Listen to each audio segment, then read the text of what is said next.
बिस्मिल्लाहिर्रहमानिर्रहीम। Welcome back. आज हम डिस्कस करने जा रहे हैं understanding the EOIP, Ethernet over IP. Ethernet और आईपी का क्या मतलब होता है और इसके एडवांटेजेस क्या हैं और किस सिनेरियोज में यूज करना चाहिए, कैसे करना चाहिए, ये सारे आज हम डिस्कस करने जा रहे हैं। EOIP is a MikroTik proprietary layer 2 tunnelling. पहली बात जो नोट करने वाली है, सबसे जरूरी चीज, कि आपके दोनों एंड जितने भी माइक्रोटेक के राउटर्स हैं उसमें ये फीचर आपको मिलेगा EOIP का। और गुड न्यूज़ ये है कि आप मार्केट में माइक्रोटेक राउटर्स की प्राइस कंपेयर कर लीजिए तो ये सबसे लीस्ट, सबसे चीप प्राइस में आपको माइक्रोटेक के राउटर्स मिल जाते हैं। और जिस लेवल की फैसिलिटी और जिस लेवल की सर्विस और सिक्योरिटी आपको प्रोवाइड कर रहे हैं, तो मेरे सामने तो शायद इस तरह फ्रीवेयर में अगर आप PF सेंस वगैरह ओपन सेंस यूज करें, जो कि सॉफ्ट फायरवॉल्स हैं, वो भी इतने बेहतरीन काम नहीं करेंगे जितने माइक्रोटेक। और जिस तरह ये लोड को और बैंडविड्थ को और सेशंस यूजर्स के बंदे जितना बेहतरीन ये मैनेज करते हैं, हमने खुद हॉस्पिटल में डिप्लॉय किए हुए थे, तो हमें अंदाजा है कि कितना ये लोड को मैनेज कर सकते हैं। लेयर 2 टनलिंग प्रोटोकॉल है, ईथरनेट फ्रेम यूज करता है। ईथरनेट फ्रेम मींस आपने सिंपल, जैसे ऑर्गेनाइजेशन में स्विच लगाते हैं, और स्विच क्यों लगाया जाता है, हमें एक्सेस लेयर पे हमें जितने भी यूजर्स आ रहे हैं हमारे पास वाईफाई से हम यहाँ पे एक्सेस पॉइंट्स लगा देते हैं, और उससे ही हमारे पास यूजर आ रहे हैं और इन सबको कनेक्ट कराना है। जब ये स्विच की पोर्ट खत्म हो जाती है तो हम क्या करते हैं कि एक एक वायर कनेक्ट कर लेते हैं एक अगले स्विच के साथ, और उसके साथ भी यूजर को सपोर्ट करते हैं। फिर जब अगले स्विच में कैपेसिटी खत्म हो जाती है पोर्ट्स की, फिर हम एक और वायर लेके एक अगला स्विच लगा लेते हैं और उससे यूजर को कनेक्ट कराते चले जाते हैं। और इस तरह इंटरप्राइज के यूजर्स, हमारी इंटरप्राइज सर्विसेज जो हैं, जितने भी इंटरनेट यूज कर रहे हैं, फाइल सर्वर यूज कर रहे हैं, स्टोरेज यूज कर रहे हैं, डोमेन को ज्वाइन करा रहे हैं, या जितने भी लोकल हमारे पास वेब सर्वर्स हैं, आपने जो जो भी फैसिलिटी इंटरनेट की, नेटवर्क की दे रखी है, उसे एक्सेसिबिलिटी मिल जाती है। तो ये भी इसी तरह एक प्रोटोकॉल है जो कि पब्लिक आईपी, यानी आपकी लाइव आईपी, जो आपके इंटरनेट की आईपी, इस पे भी सेम ये काम कर रहा है कि अभी हमारे पास समझ लीजिए ये सारे जो हमारे पास डिवाइसेस हैं, ये माइक्रोटेक राउटर्स हैं, और ये सेपरेट डिफरेंट लोकेशंस पर हैं, और ये सब इंटरनेट से कनेक्ट किए जा रहे हैं। ये सारे के सारे इंटरनेट से कनेक्ट हैं। इंटरनेट मींस हमारी लाइव आईपी से कनेक्ट है और फार अवे डिस्टेंस पे हैं। अब हम क्या करेंगे कि हमने सिंपल से एक ही DHCP सर्वर अगर लगा लिया यहाँ पर, तो उसके बाद इसी की ये मेरी नज़र में वाहिद पहला प्रोटोकॉल है जो कि लेयर 2 के ब्रॉडकास्ट को सपोर्ट कर रहा है। आपने DHCP सर्वर लगा लिया तो जितने भी आप कनेक्टेड हमारे पास PoE के टनल के थ्रू जितने भी माइक्रोटेक राउटर्स हैं और एंटरप्राइजेस हैं, सबको आईपी असाइन होना शुरू हो जाएगी उसी रेंज में से। तो लेयर जो इथरनेट फ्रेम्स को यूज करता है इनसाइड द आईपी पैकेट जो पब्लिक और हमारे पास लाइव आईपीज आपने परचेज की है, उसी को यूज करते हुए टनल बनाता है। allow two microtech routers to behave as if they are connected to virtual ethernet cable से ये सब के सब कनेक्ट है, जैसे मैंने अभी एक्सप्लेन किया। It extends layer 2 network across layer 3 boundaries। layer 3 boundaries से क्रॉस करिए, यानी हमारे एक राउट एक लोकेशन पर है, फिर वो आईएसपी से कनेक्ट हो गया अगली लोकेशन से, फिर वो आईएसपी से कनेक्ट हो गया अगली लोकेशन से। अब ये मैटर नहीं करता, अब ये जितने भी राउटर बीच में आ रहे हैं इसका ये मैटर नहीं करेगा। हमें सिर्फ एक एंड पे भी हमें माइक्रोटेक फायरवॉल राउटर चाहिए और दूसरे एंड पे भी फायरवॉल राउटर चाहिए, और उन दोनों की आईपी कनेक्टिविटी होनी चाहिए पब्लिक आईपी की, यानी ये दोनों पिंग कर सकें अपने पब्लिक आईपीज को। दैट्स इट, ये कनेक्टिविटी है। तो इसी की बेस पर हमारा इथरनेट फ्रेम ट्रेवल करेगा, इसी इसी पर। की फीचर की बात कर लेते हैं। लेयर 2 टनलिंग है, मैक फ्रेम्स यूज कर रहा है, माइक्रोटेक टू माइक्रोटेक प्रोप्राइटरी है, इसलिए दोनों एंड पे आपको माइक्रोटेक रखना है। ब्रिजिंग को सपोर्ट कर रहा है, वीलैंस को सपोर्ट कर रहा है, spanning tree protocol, rapid spanning tree protocol इन्हें सपोर्ट करता है। यानी आप एक सेंट्रलाइज एक ही स्विच आपने बनाया, और उसके ये सर्वर स्विच है, ये क्लाइंट है, और फर्दर उसके क्लाइंट हैं, और आप सेंट्रली एक ही जगह से वीलैंस को ऐड किए जा रहे हैं, रिमूव किए जा रहे हैं। ऐड रिमूव आप किए जा रहे हैं, वो सब के सब रेप्लिकेट होता जाएगा आपकी रिमोट साइट्स पे भी। उसी तरह रिमोट साइट, तो आपका काम इंतहाई आसान कर सकते हैं। भी ये सिक्योर तो नहीं है, बाय डिफॉल्ट सिक्योर नहीं है, इनकैप्सुलेशन सिक्योरिटी नहीं होती, इंक्रिप्शन सिक्योरिटी होती है, हैशिंग सिक्योरिटी में आता है, इंटेग्रिटी है, कॉन्फिडेंशियलिटी है, और इसी के साथ हमारी अवेलेबिलिटी, ये तीनों चीजों को टारगेट कर रहा है आईपीसेक का सूट। ये इसके साथ आप हमने जरूर यूज करना है। रिकमेंडेड नहीं है ईओपी विदाउट आईपीसेक, इसके साथ आईपीसेक मिला लें तो आपके सिक्योरिटी का पॉइंट भी क्लियर हो जाएगा। और ये एक पब्लिक और प्राइवेट दोनों आईपी पे काम कर रहा है। टनल आईडी एक दी जाती है आइडेंटिफिकेशन के लिए, यानी कोई रिमोटली अनऑथराइज हमारा पीओई हमारे ऑर्गेनाइजेशन के साथ कनेक्ट ना हो जाए, उसके लिए टनल आईडी रखी जाती है। ये सपोर्ट करता है मल्टी कास्ट को, ब्रॉडकास्ट को और एआरपी को।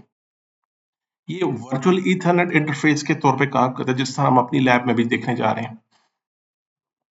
ये इसके एडवांटेजेस क्या हैं?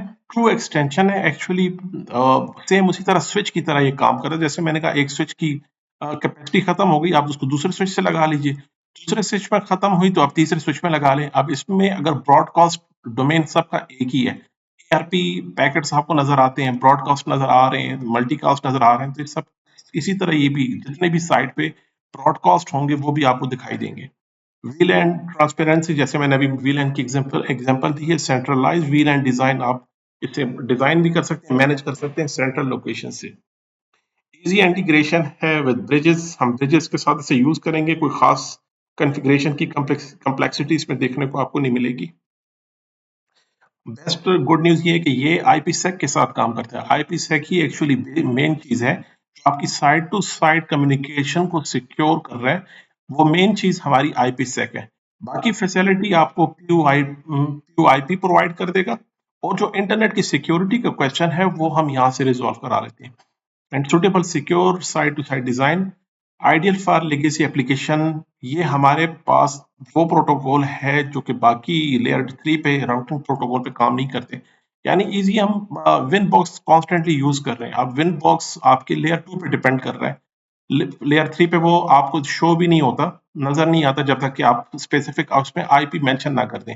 हम चाह रहे हैं कि उसको भी मैक एड्रेस से, तो मैक एड्रेस आपको लैन एनवायरनमेंट पे नजर आता है। लेकिन जब हम पीयूई के साथ सारी साइट्स को अगर कनेक्ट कर लेते हैं, सारी साइट पे, तो कहीं पर भी आपका माइक्रोटेक चल रहा है तो आपके विन बॉक्स पे उसकी विजिबिलिटी आना शुरू हो जाएगी। अब बेहतरीन बात है, और वो भी मैक एड्रेस के साथ, आईपी के साथ नहीं, मैक एड्रेस के साथ शो हो रहा होगा। वो ऐसे ही आपको दिख रहा होगा कि एक ही स्विच में आपके माइक्रोटेक राउटर्स यहाँ कनेक्ट है, और आप विन बुक्स में उसे देख रहे हैं, विन बॉक्स में। डिसएडवांटेज भी है, ये प्रोप्राइटरी है। एक एंड पे आपने माइक्रोटेक लगा लिया, दूसरे एंड पे आपने FortiGate लगा लिया, तीसरे एंड पे आपने पालो आल्टो लगा लिया, तो फिर आपको पीओई यहाँ पे आप यूज नहीं कर सकते। ये क्रॉस वेंडर कंपेटिबिलिटी में काम नहीं करता। हाई ब्रॉडकास्ट, जैसे बताया मैंने, ब्रॉडकास्ट ज्यादा होगी तो आपकी बैंडविड्थ भी वेस्ट होगी आपके फैन पे। सब के सब आपके पास एक ही डीएचसीपी सर्वर लगाया हुआ, और आपके पास हंड्रेड्स आपके डोरा जो हमारे पास ब्रॉडकास्ट पैकेट्स एक तरफ से आ रहे हैं और हंड्रेड्स दूसरी तरफ से आ रहे हैं, तो डेफिनेटली आपकी बैंडविड्थ जो आपने परचेज की हुई है उस पे नेगेटिव इम्पैक्ट पड़ेगा इसका। स्केलेबिलिटी का इशू है, ऐसी ऑर्गेनाइजेशन जिसमें स्केलेबिलिटी हो, स्पेशली क्लाउड इंफ्रास्ट्रक्चर के लिए सूटेबल बिल्कुल भी नहीं है। स्केलेबिलिटी का इशू रहता है, और रिस्क रहेगा ब्रॉडकास्ट स्ट्रॉन्ग का। आपने सारे स्विचेस को अगर कनेक्ट कर लिया, बहुत सारे स्विचेस को, आपके पास आपकी ऑर्गेनाइजेशन में 150 स्विचेस थे, दूसरी ऑर्गेनाइजेशन में 200 थे, तीसरी ऑर्गेनाइजेशन में 300 थे, तो इन सब का ब्रॉडकास्ट स्ट्रॉम इतना ज्यादा हो जाएगा कि बाज़ औक़ात नेटवर्क बहुत ही डाउन हो जाते हैं। बिल्ट इन आपको एन्क्रिप्शन नहीं मिलती, हमें आईपीसेक की मदद लेनी पड़ती है इसमें। ये प्लेन टेक्स्ट के तौर इसी तरह दिखाई देते हैं, इसमें कोई खास आपको एन्क्रिप्शन दिखाई नहीं देगी। डिसएडवांटेज इसका ये है, must use IPsec for confidentiality, IPsec इससे जरूर यूज कीजिए।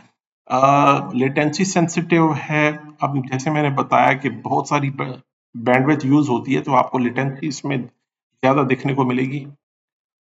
यूज केस क्या है? Site to site bridging, same switch आप लगा रहे हैं, एक ही सेंट्रल लोकेशन से सारे रिसोर्सेज को मैनेज कर रहे हैं, सेंट्रलाइज एक ही डीएनएस बना दिया, सेंट्रलाइज एक ही डोमेन कंट्रोलर बना लिया, आप वीलैन को एसटीपी को सेंट्रल लोकेशन से मैनेज कर रहे हैं, सारी राउटिंग स्विचिंग एक सेंट्रल लोकेशन से मैनेज कर रहे हैं।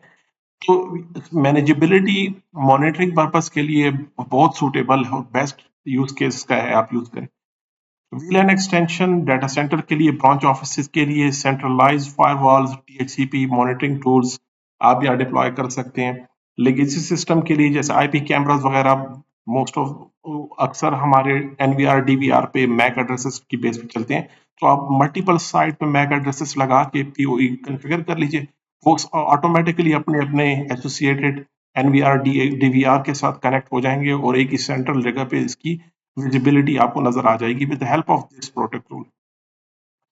अपनी लैब में हम यूज करना चाह रहे हैं कि जब चाहते हैं कि सीसीएनए या माइक्रोटेक की लैब में सिमुलेशन करना चाह रहे हैं, तो हमारे डिफरेंट साइट को किस तरह कनेक्ट करते हैं और किस तरह सेंट्रल हम चीज़ों को मैनेज करते हैं, उसकी डेमोस्ट्रेशन पर्पज के लिए करते हैं। इंडस्ट्री में बहुत ज़्यादा यूज होता है ये हमारे पास स्कैडा एनवायरनमेंट में, जहाँ पे supervisory control and data acquisition, different sensors आपके ऑर्गेनाइजेशन की रिमोट साइट पे सेंसर्स लगे होते हैं, और इंजीनियर्स जितने भी mechanical chemical engineers, electrical engineers को डैशबोर्ड पे उन सब की मॉनिटरिंग करनी होती है, थर्मोस्टेट्स वगैरह से लेकर थाउजेंड्स आपके पास माइक्रो आईओटी डिवाइसेस हैं ऑर्गेनाइजेशन में, इन सब की इंफॉर्मेशन हमें एक ही डैशबोर्ड पे चाहिए। इन दैट केस सबसे अच्छा ऑप्शन आपके पास, बेस्ट ऑप्शन आपके पास पीओई के ही रह जाता है। अगर आप चाहते हैं कि एआरपी और लेयर 2 की बेस पे जो ट्रैफिक और जो मॉनिटरिंग और कनेक्टिविटी हमें प्रोवाइड की जाए, फिर बाकी सब के सब लेयर 3 के ऊपर डिपेंड कर रहे हैं। जितने भी IP protocols most of the time, unless and unless आप इन सब की राउटिंग करवाएं, और इवन आप एआरपी के जो लेयर 2 के फ्रेम्स हैं, उसे फिर भी हम इस तरह नहीं कैप्चर कर सकते, उसे नहीं मॉनिटर किया जा सकता। तो इन दिस केस सबसे बेस्ट ऑप्शन फिर हमारे पास यही पीओई का रह जाता है। अगले लेक्चर में, ये लेक्चर तवील हो गया तो इंशाल्लाह अगले लेक्चर में हम इसकी डेमोस्ट्रेशन करते हैं, कैसे कॉन्फ़िगर करते हैं। जी लाइक सब्सक्राइब जरूर कीजिएगा प्लीज, अपना ख्याल रखिएगा, मिलते हैं अगले लेक्चर में जी, अल्लाह हाफिज।